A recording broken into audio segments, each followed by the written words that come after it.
LeBron James, Nikola Jokic, Anthony Edwards, Shai Gilgeous-Alexander, superstars who did everything in their power to help their Western Conference team have a shot at glory this past NBA season. With injuries disproportionately plaguing some of the East top stars, it looks like it might not be a question of whether or not the West will prevail again, but only which team will represent their conference in the NBA Finals. Will the powerhouse that Presti built remain at the top of the NBA come the end of the 25-26 season? Who's to say? But I'm very curious to find out. Hello, friends, and welcome above the rim. My name is Joe. Come on in, grab a seat, let's talk some basketball. In today's video, I'll be giving a little bit of analysis, some of my thoughts, and some info on each of the NBA's 15 Western Conference teams and how I see their season going this year compared to last. In the world of sports, we deal in eras. In the NBA, and the Dallas Mavericks specifically, we can see some clearly defined major eras in this team's history, notably defined by some star players. 1998 to 2019 was the Dirk era, with maybe the toughest ring in recent memory in 2010-2011. 2019 to 2025 was the Luka era, seeing the Don grow into one of the best basketball players alive. This era, of course, ended in shocking fashion after he was dealt to the Lakers in one of the most controversial trades in NBA history. In equally shocking fashion, the Mavericks somehow beat all odds by winning the Cooper Flag sweepstakes despite a 1.8% chance at landing the first overall pick. So obviously Flag makes this lineup a lot better just by adding him into it. I think with him added to the starters that they already have being AD, Lively, Clay, once Kyrie's healthy as well, that lineup is very strong. I think there's a lot of talent, there's a lot of potential, there's a lot of experience in that lineup. They can instantly become a contender once he gets up to speed, which I don't think would take very long. And I would argue that they actually have one of the better starting fives in the league at that point. Once they get to that level, they can start pushing, deep into the Western Conference with a pretty quick turnaround, considering they just lost their cornerstone last season. That's a big change. And the fact that they look like they're already kind of starting up that new era, just based on potential, is massive. A lot of teams turn around, but not this quickly. And I think that they can actually beat the timeline and really make it to the point where they're contending strongly in the West pretty early on in Flag's career. So with this new era on the horizon, only time will tell if Nico Harrison is officially the world's greatest 4D chess grandmaster, or if the NBA community was right to call him crazy. But only time will tell. We'll have to see how that goes. Denver, much like Gotham City, will always be a dangerous place for visitors because of the Joker. The star of the show, the most spectacularly unassuming guaranteed Hall of Fame franchise cornerstone in the league that you cannot look away from while he's on the court. Much like Giannis, as long as he's on your team, you have a chance any night. He's fresh off an eye-popping 29.6 points per game, 12.7 rebounds per game, and 10.2 assists per game, while shooting 57.6%. He was top 10 in the league in all four categories, and top 3 in the averages, which is absurd. He's a center, and he does everything possible. He is the entire engine and heart of this team, but he actually has a decent supporting cast too. One can even argue that his supporting cast is better now than it was during their championship season, really. Jamal Murray's consistently doing his thing. You've got MPJ, who's officially gone, and Cameron Johnson does seem like at least as good, if not better, of a player than he was. Christian Brown could have been the most improved player any other season, really, if not for the competition this year, I guess. Aaron Gordon is extremely valuable to the team. He's doing his thing. He's far beyond just dunking or, the player that he may have seemed to be when he was in Orlando, and he was a key piece of their championship lineup, and deep into the playoffs, he's relied on heavily. I'll be curious to see how they do without Westbrook as well. As of this recording, he still hasn't signed with anybody. I don't think he's going back to the Nuggets realistically, but he was a big spark plug off the bench, so we'll see if they can replicate that with somebody else. Maybe, if anything, I would think that that's maybe their weakness, is that their bench is a little bit light. I don't know who's going to replace that energy that Westbrook was bringing. That might be an issue, but I'd very much expect Jokic to carry this team into the playoffs at the very least and do his usual thing of everything. And I would expect that they're probably going to get 50 to 54 wins again, something like that, maybe a little bit more. And then from there, kind of ratchet it up to an even higher level once they get to the playoffs, where Jokic is going to be an untouchably unguardable type of force of nature that he's proven to be. I've got some sad news to report.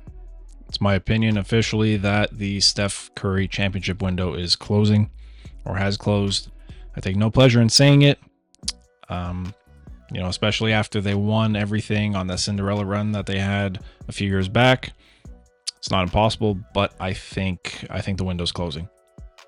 If the team is to prove me wrong, they would have to continue to live and die by Steph's excellence.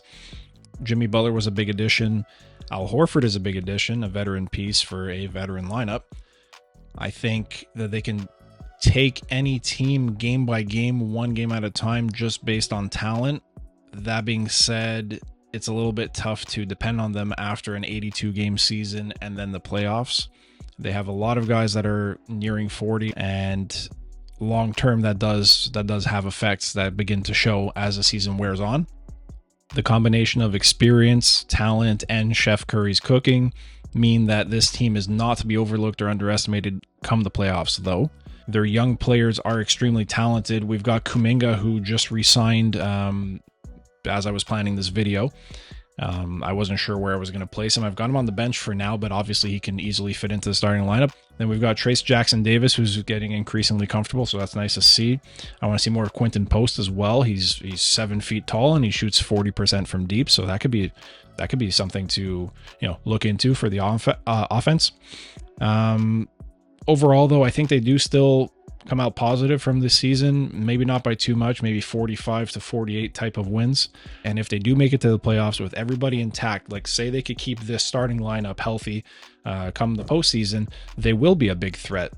Podziemski's becoming increasingly comfortable as well. I think that they have a shot to do some damage, but everyone has to be healthy. There's no room for no margin of error here. Everyone has to be healthy come the playoffs for them to stand a chance. And we have to see some vintage Steph Curry for them to even make it past, say, the first round. Houston, we have a contender. Holy smokes, I'm excited to see this team play. They have one of the best rosters in the league. They were able to add Kevin Durant without sacrificing their soul, which is incredible. This team was already on the cusp of taking off, pun intended, and they were able to add one of the greatest players of all time without giving up the whole farm, right? So that's incredible. Fred VanVleet is now the president of the NBA Players Association, which is pretty cool. Fantastic success story, especially as an undrafted rookie at the time.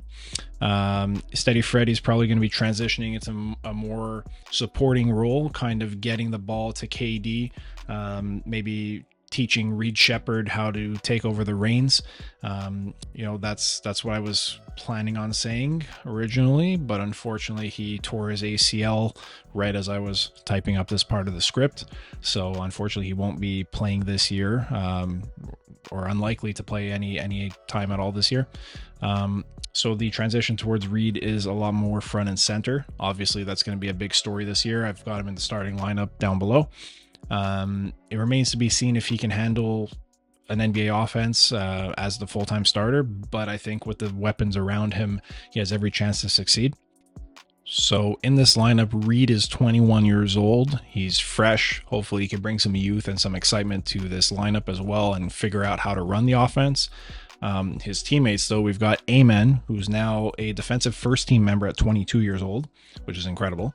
Jabari Smith Jr. is also only 22 years old and starting to show some big potential. Alperen Sengun, we've got the jersey of in the background, of course, was an all-star at 22 years old. I think he's already one of the best big men in the world as a bit of a point center in a way, and he could kind of develop into more of that kind of orchestrator role. He's a very good passer of the ball. He was he was instrumental to Turkey's success at Eurobasket. They made it all the way to the finals. They came up short, but he was the youngest player to record a triple-double in tournament history, which is nothing to, turn your nose at. That's incredible. And, I could see him coming into the season hungry, chasing silverware. I think the team has a shot to do it. And especially after coming up short at Eurobasket, he might actually, bring that experience and hunger to the league, which would be a scary sight because he's already getting better and better every year. And I think that this team has everything it takes to make it over 55 wins this year. We'll see exactly how deep they end up, but I would give them every chance in the world to make it as far as possible.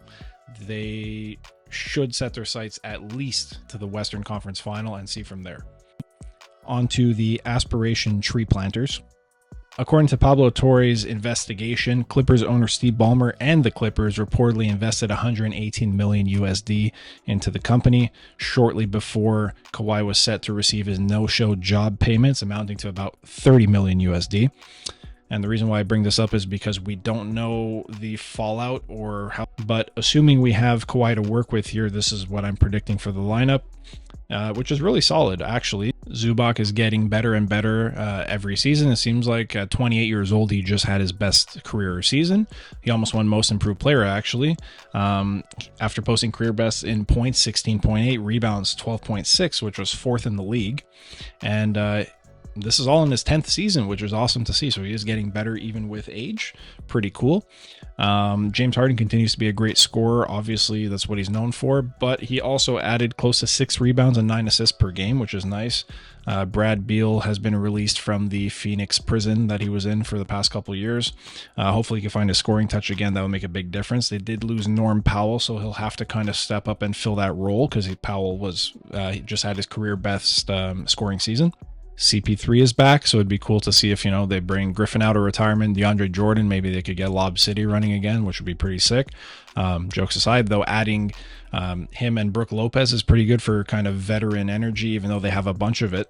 All told, though, they should be aiming for a strong 50 again this year.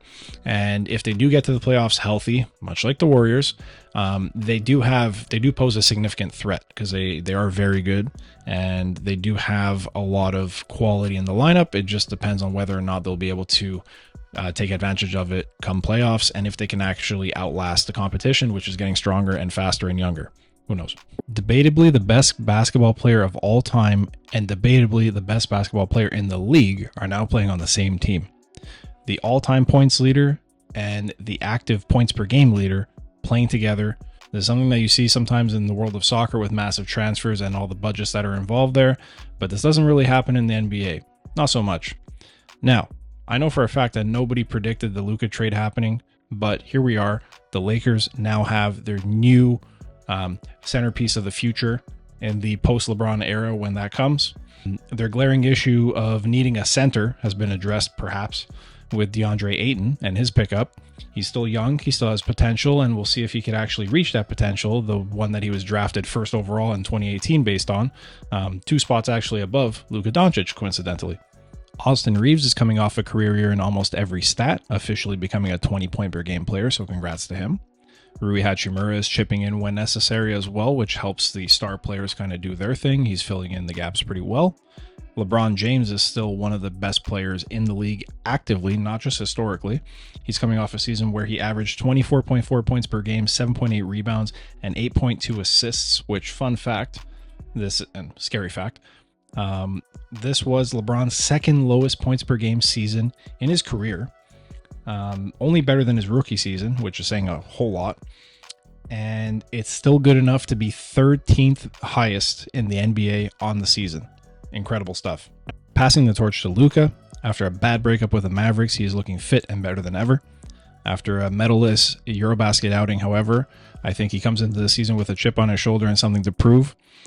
He will firmly be taking the reins in LA and taking over the team. I think that he's going to do everything he can to lead them to, at the very least, the Western Conference Finals, which anything short of that would be seen as a disappointment, and anything short of a championship will only motivate him further. So I think that he's going to be the scariest version of himself, thin, fit, ready to go, and motivated like never before. So I expect this team to do very well. I'm predicting around 55 regular season wins.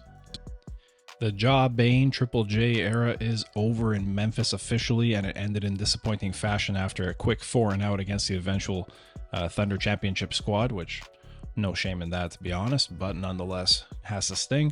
Desmond Baden would go on to get traded in the offseason to the Orlando Magic in exchange for what was essentially, and most importantly, a bunch of first-round picks. Not a bad haul necessarily. These picks give them either the room to go ahead and try to add some more talent to a core of Ja, Triple J, and the second-year Canadian Mountain, Zach Edey, or possibly making more trades for future assets and, by dealing those guys to kind of go the reset route. It's a little bit hard to tell where they're going to go next. I think they're kind of stuck in the middle of being a good enough team, but I don't know if they're necessarily competitive. Rounding out their starting five, we've got up-and-comer Jalen Wells. Hopefully he can soften the loss of Bane.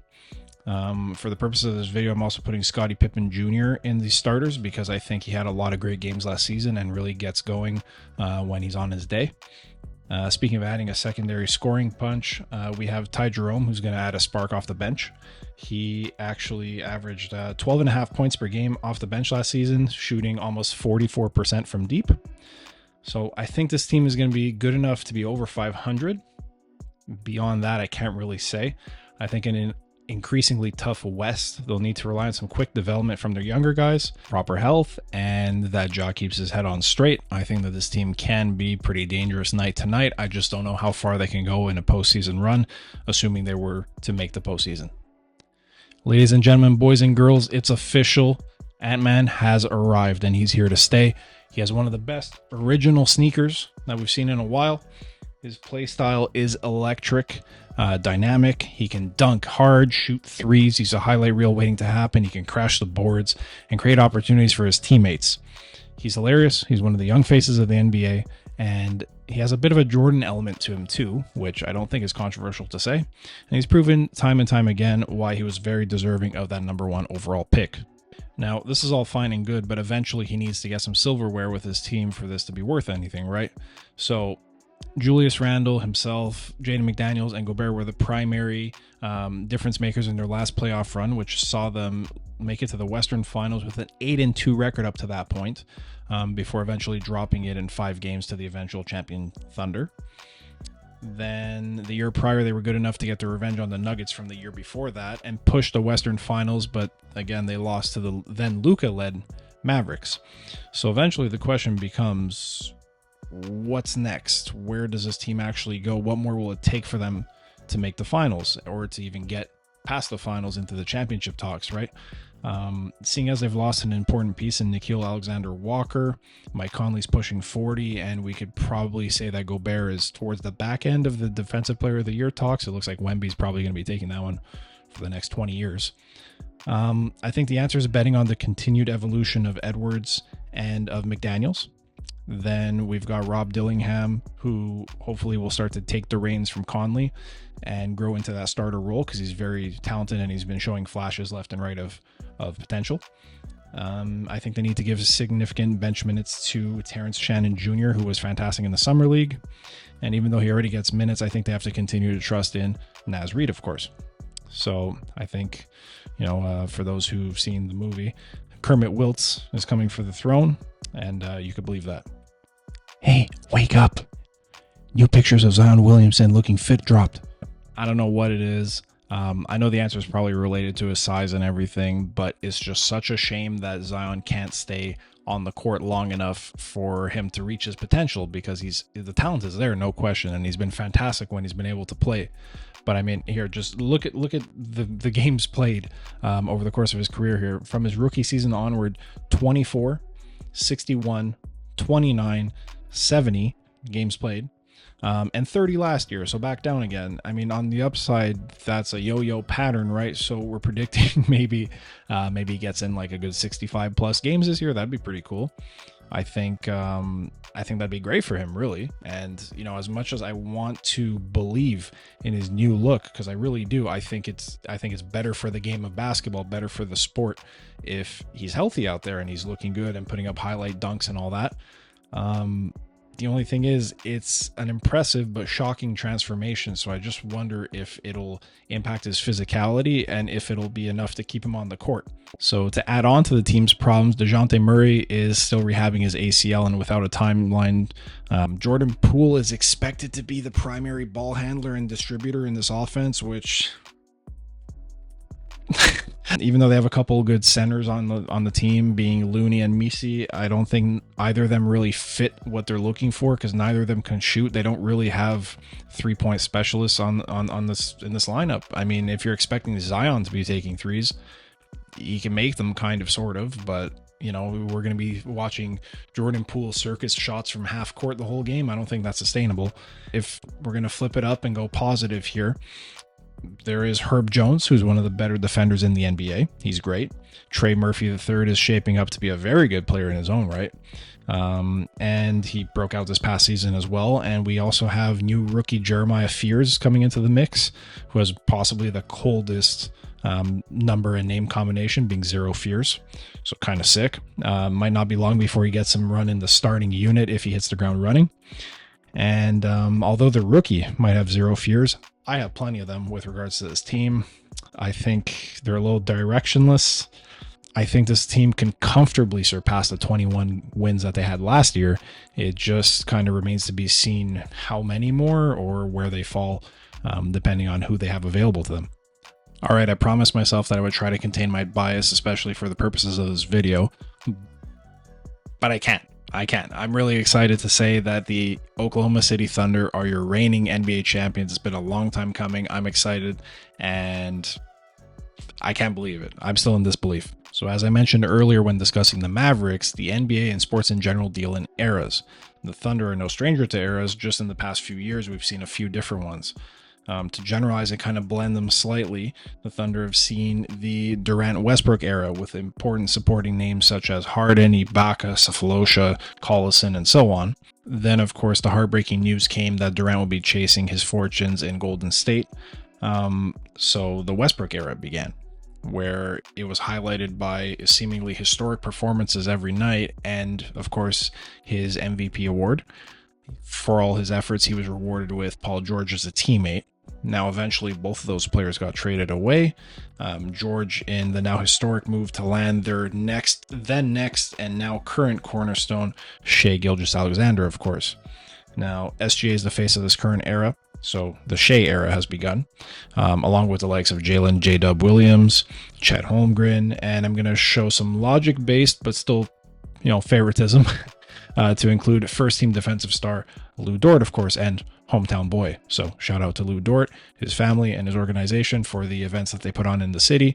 And that's how I was able to actually get this signed. So shout out to him. Thank you very much. So between these three kind of general eras on the timeline, each has actually seen a Thunder MVP. And interestingly, the first era actually had 3 future MVPs, being, of course, Durant, Harden, and Westbrook. Only one has seen a Thunder Finals MVP, though. Only one has seen a Thunder Championship, and that is the current era with Shai. So this current era has seen unprecedented and ridiculous growth over the past few years. Actually, the past 4 years to be specific. So in 21-22, they missed the playoffs with 24 wins. Pure rebuild mode. In 22-23, they missed the playoffs with 40 wins. Notable increase there, almost double the wins.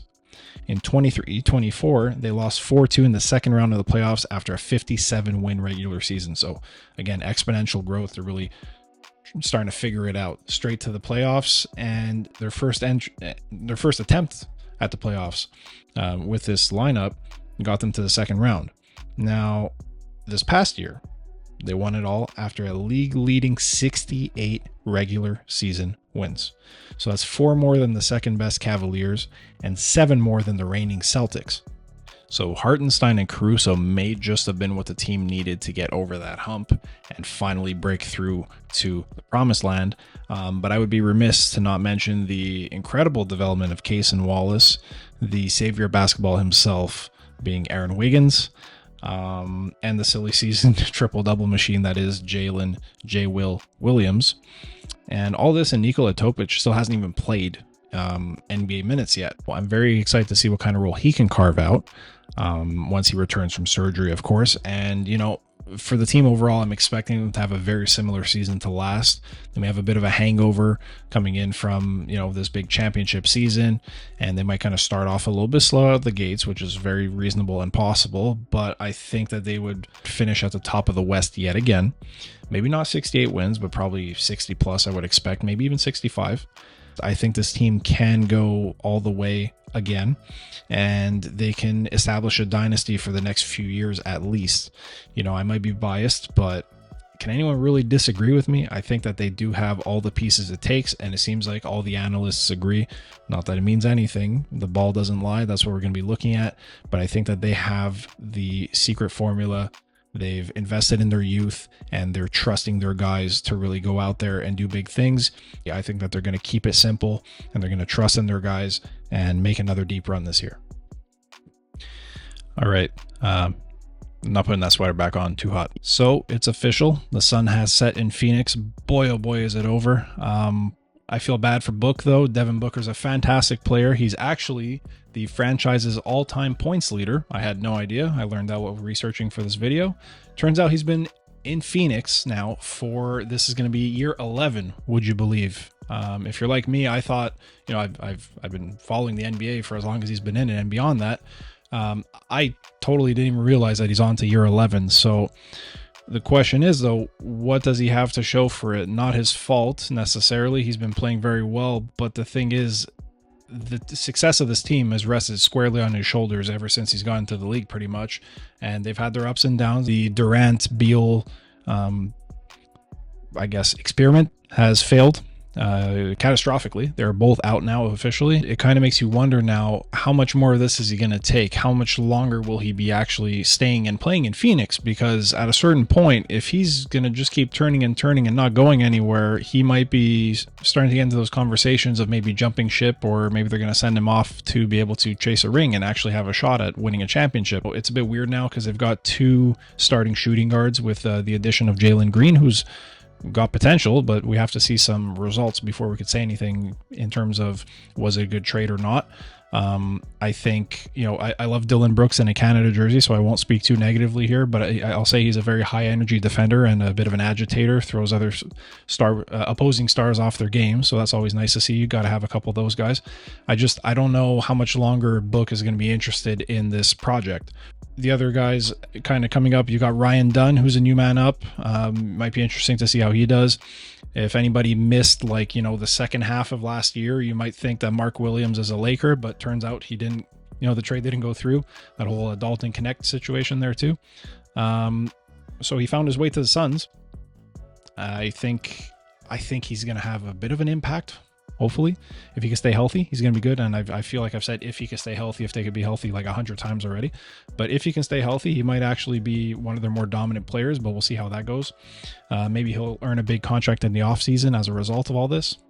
But overall, I'm just going to have to say best of luck to the Suns. I hope that they can have some fun along the way. I think they're going to drop pretty badly from last year's 36 wins. I think opposing teams will have to get over their defensive pressure. They're going to have a lot of defensive presence. I just don't know how far that's going to be able to carry them. So maybe it's just me, maybe I'm crazy, but I think that the Blazers actually have a lot of depth and potential in this lineup. I like what they have going on here. You've got guys like Drew Holiday, who's a very respectable veteran presence. He was a very capable scorer and strong defender in his day. And now he's going to be a big mentor for players like Scoot Henderson, who actually now has a lot of positive point guard role models around him, being Damian Lillard, who's returned home, which is nice to see. You got Chauncey Billups as coach. I think all these guys are going to be encouraging him to reach the potential that the city needs and be the hero that the city needs.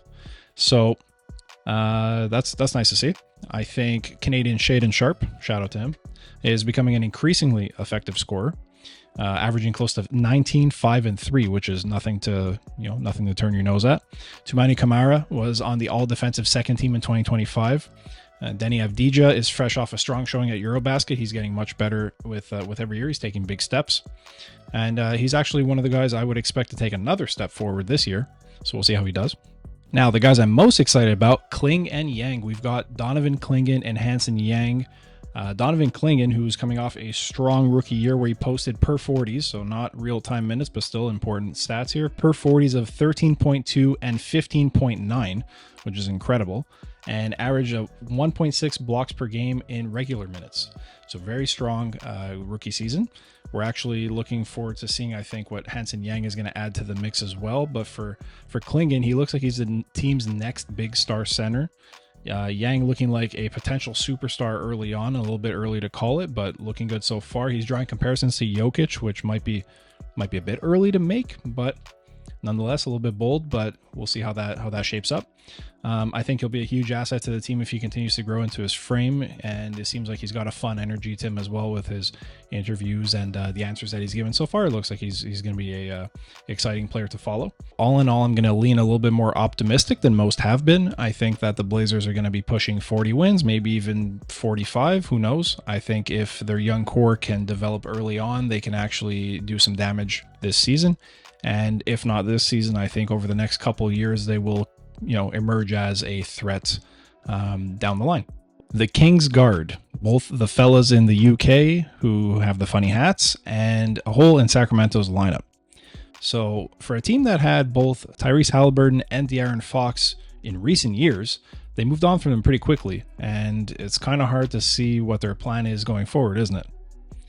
Well, they acquired 23-year-old rookie Nick Clifford this summer and 32-year-old Dennis Schroeder to try and cover the position. We'll see if that combination has any success. Admittedly, I think that Schroeder will help quite a bit based off of his incredible summer with the German national team. So allow me to list some of his accolades in just the past 2 years. Okay, this is only the past 2 years. I'm not even going all the way back. This is just the past 2 years.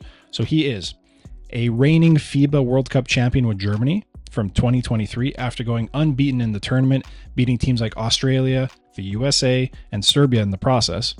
He is the reigning FIBA World Cup MVP from 2023, so for that tournament, 2023 MVP, after averaging 17.9 points and 6.7 assists. Fantastic for a point guard. He is a reigning FIBA Eurobasket champion with Germany from just this summer. And he's the reigning FIBA Eurobasket MVP from this summer after averaging 20.3 points, 3.4 rebounds, 7.2 assists, and 0.8 steals, 12 assists in the final, which was a tournament record. So, long story short, he is a champion, world champion, European champion, and MVP both times. So that's a fantastic pedigree to be bringing to this team, especially one that's looking for a guard that they can trust. His success in the NBA hasn't quite been exactly the same, but he's a more than capable player, so I'd be excited to see what he brings to the mix. So the interesting thing about the Kings is that they actually have more offensive punch than most. They have more weapons than most, but it hasn't really translated in recent years to any kind of tangible success. You've got Zach LaVine, who can score in bunches. You have DeMar DeRozan, who is already in the history books with over 25,000 career points. You've got Keegan Murray, who's cooled off his three-point proficiency a bit, but we're still early in his career, so who knows? He's still more than capable. You have Domantas Sabonis, who's a double-double machine and has been his whole career so far. He's the one consistent, constant excellence that this team offers. You've got Malik Monk off the bench with starter-level stats. For some reason, the Kings thought, well, it didn't work in Chicago, but let's bring in LaVine and DeRozan. Maybe it'll work here. I have no idea why they thought that would work, but so far it hasn't. They have a lot of weapons without a proper floor general. Maybe Schroeder kind of fills that role. He's capable of dishing out the assists, so maybe now he's coming back to North America with some new confidence. We'll see if that can maybe work out for them. Hi everyone, Editing Joe here. Just wanted to give a quick update that Russell Westbrook has officially signed with the Kings. As I was working on this, I've added him below, and I hope he could carve out a nice role in Sacramento, bolstering their guard rotation. Thanks. I think it would. They aren't that strong defensively either. I think their objective is going to be just to outscore the other team. Their best defense will be their strong offense. I think that's going to be their approach this season. And I think that they're probably going to float around the 40 win mark again. They may pop over 500, but it'll be hard to kind of place this team because they're kind of just spinning in the middle. I don't see them going very far in the playoffs if they make it. Which is kind of sad because I think it was maybe 3-4 years ago where I expected them to actually go pretty deep into the playoffs. They were looking good, but then again, they had their young point guards at that point, and The team has changed significantly since then, so I don't know if they could find that same magic again. But if they do, I think even at that, they're probably looking at mid 40s for wins at the very best. Despite not playing a moment of basketball this offseason, Wemby's globetrotting summer treated NBA fans to a fascinating follow where he trained with two of the all-time greats in Kevin Garnett and Hakeem Olajuwon, and actually, notably, at the Shaolin Monastery where he worked to hone not only his physical gifts, but his mental ones as well. So, scary to think that we're only entering year 3, but his second was highlighted by averages of 24.3 points, 11 rebounds, and an astounding league-leading 3.8 blocks per game before missing about half of the season. So he's hit the ground running. I think now with his supporting cast that's getting better and better. We've got De'Aaron Fox, who I just kind of mentioned in the Sacramento part of the video.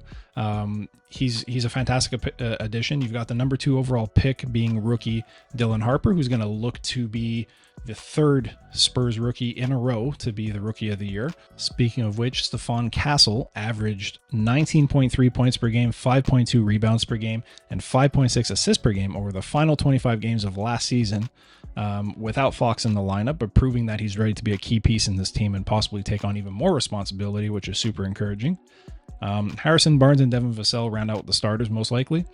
They provide some veteran presence and stability. They're capable of scoring. Each of them are very capable of scoring and just adding in some steady, strong basketball to allow the rookies and young guys to kind of make some mistakes and do their thing. I would expect to see a lot of space being created with Wemby possibly pulling the bigger guys out to the 3-point line because he's probably their best 3-point shooter. Or the most comfortable with taking the 3-point shot on this team. So he's probably going to pull the big guys out to the 3-point line and allow guys like De'Aaron Fox to slash towards the rim, which he's really good at, or shooting over a mismatch, maybe even dunking his own rebound if it misses, as we've seen. We know that's not out of the question with his abilities. So I think we're in for an even better and evolved version of Wembanyama this season. I'm curious to see if he continues to establish himself as one of the all-time greats. It's early to say, but he just might be able to do it.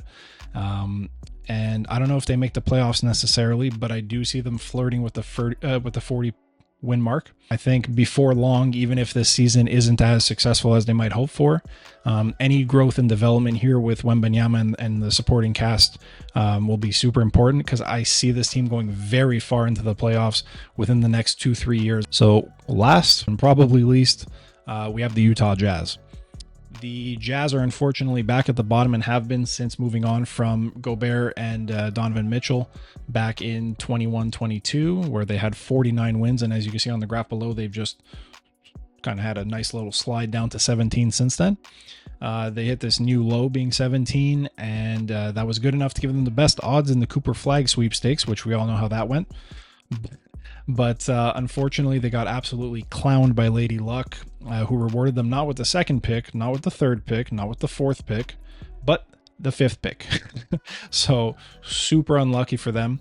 Cautionary tale for any team that would be looking to tank, I guess.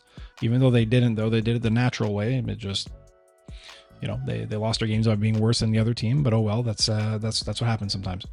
So point is, they've added top rookie talent Ace Bailey into the mix. I think he's going to be very good. He's no doubt going to start. He's too good not to start, and he's been looking good so far in early preseason action. The other starters, though, are pretty much up for debate other than Markkanen and Kessler. We don't really know who's going to be the complementary guard. It's hard to say. So in terms of support, let's give a quick shout out to Kyle Filipovsky, who this summer was the Summer League's very deserving MVP after he averaged a league-leading 29.3 points. It's pretty eye-popping, 7.7 rebounds, and 2.3 assists per game, while shooting 56.1 from the field and 39.1 from three in 3 games. It's only a small sample size, but nonetheless very impressive. I'd also like to shout out Eurostar Lauri Markkanen, who led Finland to their best record ever, which was the 4th place finish at Eurobasket. So congrats to him and Finland. This is obviously his team. It's definitely Markkanen's team. It might eventually become Ace Bailey's team, perhaps, but for now it's still Markkanen's team. And if the additions of Nurkic and Love help at all, I think that at the very least it'll be good to have veteran presence. Kevin Love is, a superstar, or at the very peak of his career absolutely was. So it's always good to have a guy like that around. I think this team is going to end up with maybe 25 wins if they could figure out, who deserves the minutes more than others. But it'll be an interesting watch regardless. And I'm curious to see where this team goes. I think I will try to catch some Jazz games just out of pure curiosity. And if it ends up being a car wreck of a situation, that'll be interesting as well. But I want to see the development. I want to see some promise from this unit. I just hope they can figure it out. So that's all I've got for today, folks. If you agree or disagree with any of my takes, have something to add, or you just want to chat, make sure to leave a comment down below. Also, be sure to subscribe and check out my video on the Eastern Conference of the NBA, same style as this one, if you enjoyed this. So other than that, I want to thank you very much for your time, and I hope you have a great rest of your day.